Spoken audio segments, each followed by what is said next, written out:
한국경제TV 생생한 실전 투자 정보 와우퀵. 월 5,000원 커피값으로 투자 정보가 내 손 안에 배달됩니다. 와우킥 N에서 만나요.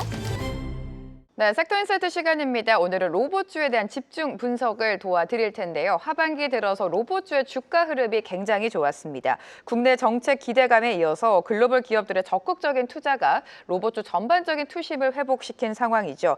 특히나 국내 휴머노이드 로봇 기업은 글로벌 밸류체인에서 핵심 역할을 할 것으로 보입니다. 2026년도에는 로봇주에 대한 전략 어떻게 끌고 가면 좋을까요? 전문가의 도움 받아보도록 하겠습니다. 최창규 미래에셋자산운용 ETF 리서치 본부장 모셨습니다. 어서 오세요. 반갑습니다. 네, 안녕하세요. 네, 최근 시장에서는 로봇주의 흐름이 굉장히 좋습니다. 네. 대기업들의 상용화에 대한 기대감 그리고 계속해서 이제 적극적인 투자도 좀 들어오고 있는 상황인데 내년도에 우리가 기대해 볼 만한 이벤트가 있다면 뭐가 있을까요? 결국은 로봇 산업이 아직은 기대감이 강한 산업이기 때문에 내년에 있을 다양한 이벤트들을 한번 쭉 정리해 드리도록 하겠습니다. CES가 1월 6일부터 1월 9일까지 개최될 예정인데요. 여기서 휴머노이드 로봇 관련해서는 실증적인 메시지를 던질 가능성이 높습니다. 우리가 실증적인 메시지다라고 얘기를 한다면 과거의 CES에서 보여줬던 휴머노이드 로봇들은 그냥 일종의 데모, 즉 움직일 수 있다, 걸을 수 있다 이 정도에 그쳤다면 이번에는 정밀한 손 제어라든지 어떤 돌발 이벤트가 발생했을 때 대처하는 능력 등을 실증적으로 보여줄 가능성이 높아서 일단 CES를 주목해 보자라고 말씀을 드리고 있고요. 그리고 아직 날짜는 확정되지 않았지만 테슬라의 옵티머스 제너레이션 3가 공개될 네. 예정입니다. 아마 1월에서 2월 정도에 공개될 예정인데요. 여기도 마찬가지입니다. 여태까지 보여줬던 옵티머스의 행보가 아니라 정밀한 손 제어라든지 사고가 났을 때 또는 움직임이 발생했을 때 대처하는 능력이라든지 이런 것들을 실증적으로 보여줄 가능성이 높다라고 판단하고 있고요. 그리고 엔비디아가 빠지면 섭섭하겠죠. 그럼요. 네, 네. 엔비디아의 GTC에서 3월 16일부터 3월 19일로 예정되어 있는데요. 엔비디아도 휴머노이드 로봇 하면 빠질 수 없는 주체이기 때문에 여기서 피지컬 AI 관련된 스탯, 훈련, 출원 이런 쪽을 보여줄 가능성이 높고 그리고 또 제일 중요한 것은 글로벌 휴머노이드 로봇 시장에서 강자라고 할 수 있는 중국의 유니트리가 IPO를 할 예정입니다. 상반기로 예정되어 있는데요. 유니트리가 IPO를 할 경우에는 또다시 한번 휴머노이드 로봇 시장에 이벤트를 줄 수 있기 때문에 CES, 테슬라 옵티머스, 그리고 엔비디아 GTC, 그리고 유니트리의 IPO 요 네 가지 이벤트를 꼭 체크하십시오라고 말씀드리고 있습니다.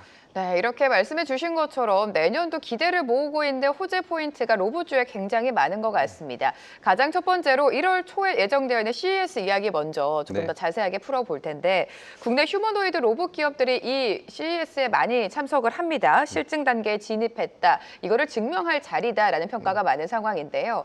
CES 2025 관전 포인트 좀 짚어주실까요? 저도 CES 2025를 갔으면 좋겠는데요. 다만 가진 못하고 네. 자료로서 접할 가능성이 높아서 일단 키포인트 중심으로 말씀을 네. 드리겠습니다.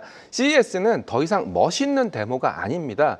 굉장히 화려한 군무, 휴머노이드 로봇들이 단체로 춤을 춘다든지 태권도를 한다든지 이 정도에 그쳐서는 안 된다라고 생각을 하고 있고요. 실증 단계에서 어떤 움직임들을 보여줄 수 있는지 이런 것들을 증명하는 장이 될 거다라고 생각을 하고 있습니다. 결국은 시장의 눈높이가 이제는 휴머노이드 로봇한테 기대하는 기대치가 굉장히 높아졌기 때문인데요. 첫 번째는 데모의 질입니다. 걷기, 달리기 이 정도에서 그치는 게 아니라 손 조작, 집기, 끼우기, 나사 돌리기 이 정도의 정밀적인 난이도가 높은 작업들을 얼마나 보여주는지 이게 굉장히 중요하고요. 두 번째는 휴머노이드 로봇을 바라볼 때는 우리가 피지컬 AI라고 얘기를 하고 있습니다. 원격 조정 데이터라든지 강화 학습이라든지 그리고 폴리시 고도화라든지 이런 것들을 꼼꼼하게 체크를 해봐야 되고요. 뭐니 해도 손입니다. 결국은 액추에이터라고 얘기를 하고 있는데요. 근육, 관절 이런 것들을 얼마나 사람처럼 움직이는지 이런 것들도 생각을 해봐야 되고요. 가장 중요한 것은 휴머노이드는 양산이 중요하기 때문에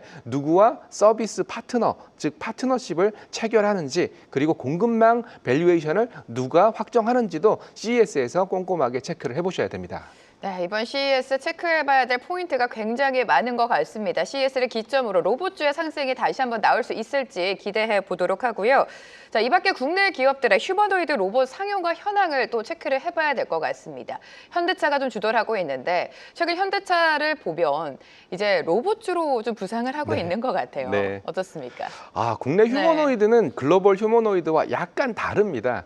발전의 속도 아니면 발전의 방향 등이 좀 다른데요. 국내 휴머노이드는 한 회사가 다 만든다 이런 개념보다는 여러 회사들이 대기업이 현장 데이터와 함께 자본을 제공하고 그리고 전문 기업들이 부품, 소프트웨어를 만드는 협력업체 형태로 진행이 되고 있습니다. 그중에 가장 글쎄요 으뜸이라고 표현드리기 좀 그렇지만 가장 잘하고 있는 그룹들은 뭐니 해도 현대차 그룹을 꼽을 수가 있고요. 역시 보스턴 다이나믹스를 인수했기 때문에 관련된 기술력 갖추고 있고요. 그리고 2026년부터 2030년까지 무려 125조 중에서 50조를 AI, SDB, 로보틱스, 미래 신사업에 투자하겠다라고 발표를 했기 때문에 결국은 현대차 그룹이 글로벌리 아니면 휴머노이드 로봇 아니면 로봇 AI 쪽으로 굉장히 큰 틸팅을 했다라고 판단을 하고 있습니다. 그리고 현대차 그룹의 가장 큰 장점은 뭐니 해도 휴머노이드 로봇이 양산됐을 때 수요가 있다는 거죠. 공장에서 실제로 휴머노이드 로봇을 투입을 해서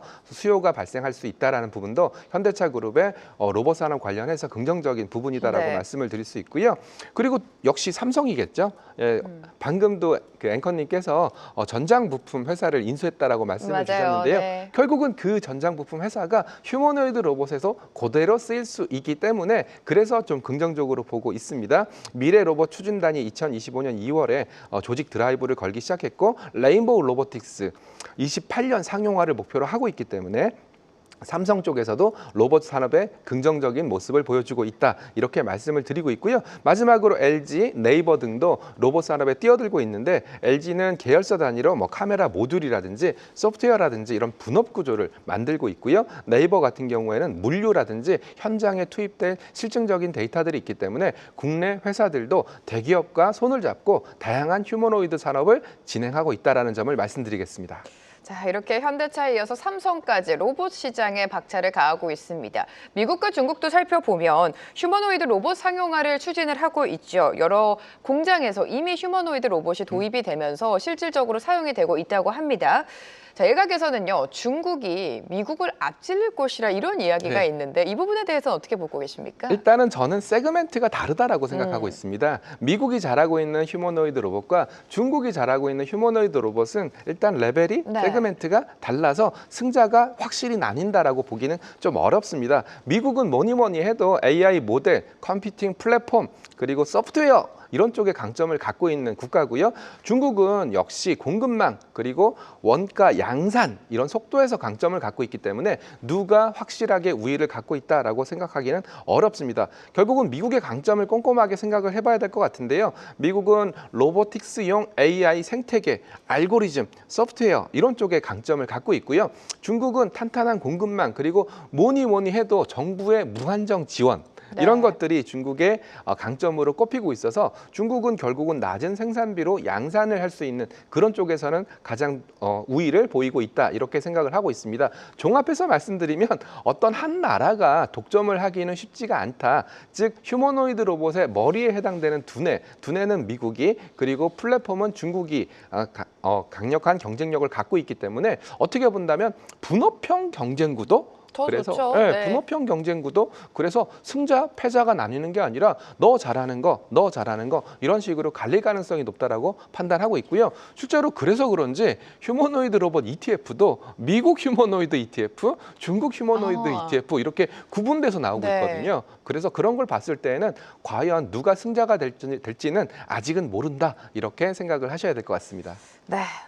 로봇의 두뇌는 미국이, 플랫폼은 중국이 이렇게 분야별로 나눠서 다 함께 성장하는 시장이 될 것이다라고 말씀을 해주셨습니다.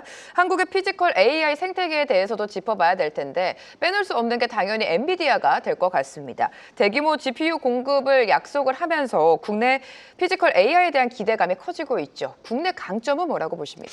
국내는 저희는 풀스택이라는 표현을 좀 쓰고 있습니다. 구글이 TPU를 만들었을 때 구글의 강점을 풀스택, 즉 하드웨어부터 소프트웨어까지 다 한다라는 그런 네. 의미에서 풀스택이라는 네임을 붙여줬는데요. 우리나라가 잘하고 있는 휴머노이드 산업도 풀스택을 내재화하고 있다라고 저는 정리를 하고 있습니다. 그리고 또 휴머노이드 로봇은 결국 현장에서 사용이 돼야 되거든요. 그렇다면 현장에서 사용이 되고 그리고 현장에서 발생하는 데이터들을 계속 학습을 시켜야 되거든요. 이런 측면에서 굉장히 잘 되어 있는 나라가 한국이다라고 생각을 하고 있습니다. 결국은 풀스택 내재화라고 했을 때 가장 먼저 떠오르는 것은 부품일 것입니다. 부품, 액추에이터, 뭐 반도체, 배터리 이런 부품 생산부터 결국은 그 휴머노이드 로봇을 돌리는 데 사용되는 소프트웨어까지 한국은 전체를 다 갖추고 있기 때문에 이런 풀스택 내재화가 한국의 강점, 한국 피지컬 AI의 가장 큰 장점이다라고 생각을 하고 있고요. 그리고 뭐니 해도 자율주행차도 마찬가지입니다. 현장 데이터가 굉장히 많아야 되는데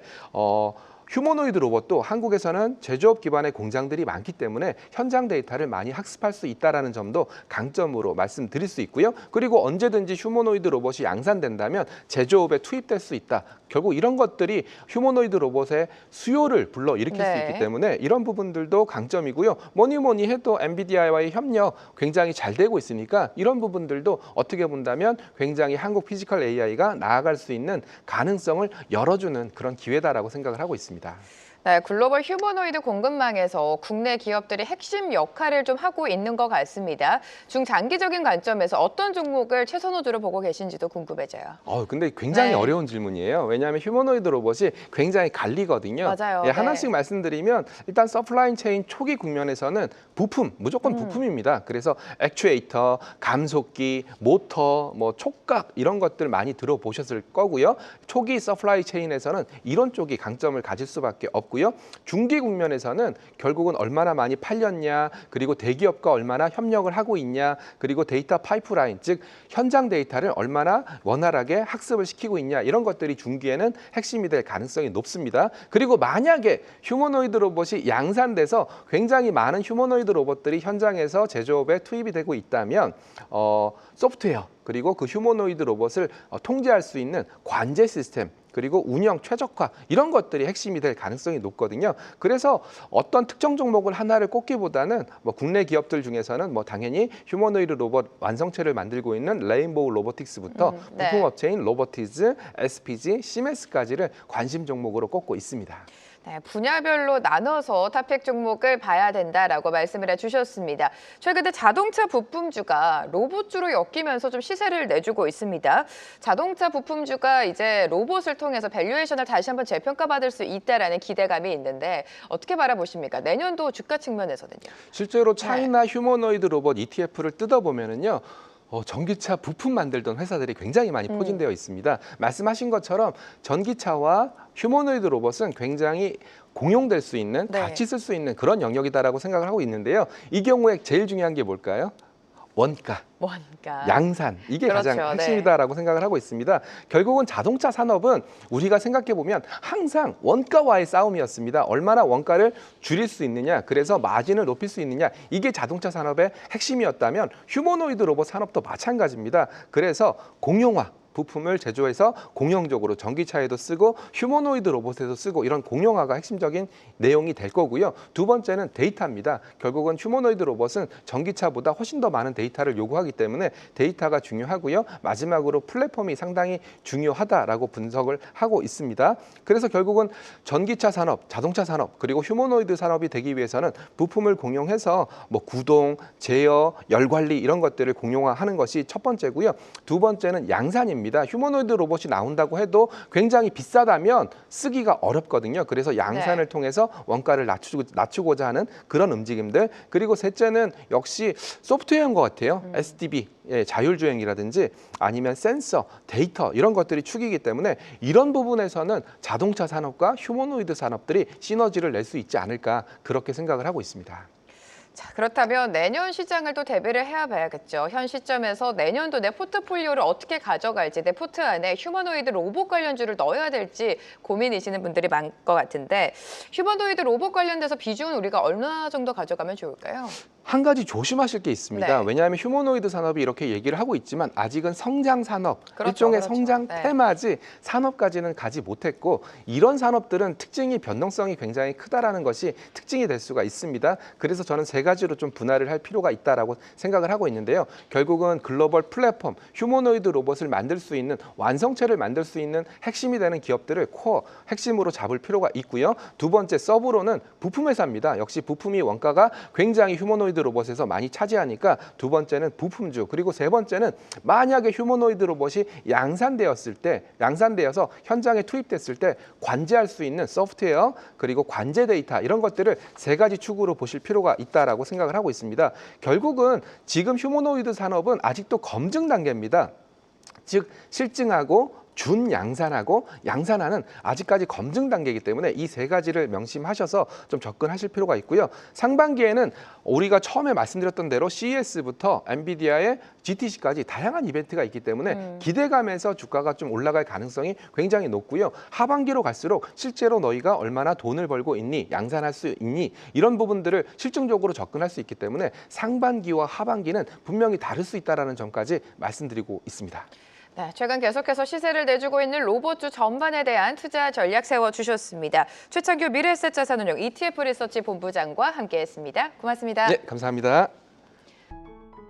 계속해서 다양한 경제 이슈를 알고 싶다면 구독과 좋아요, 알림 설정 부탁드립니다. AI 캐스터 권미정이었습니다.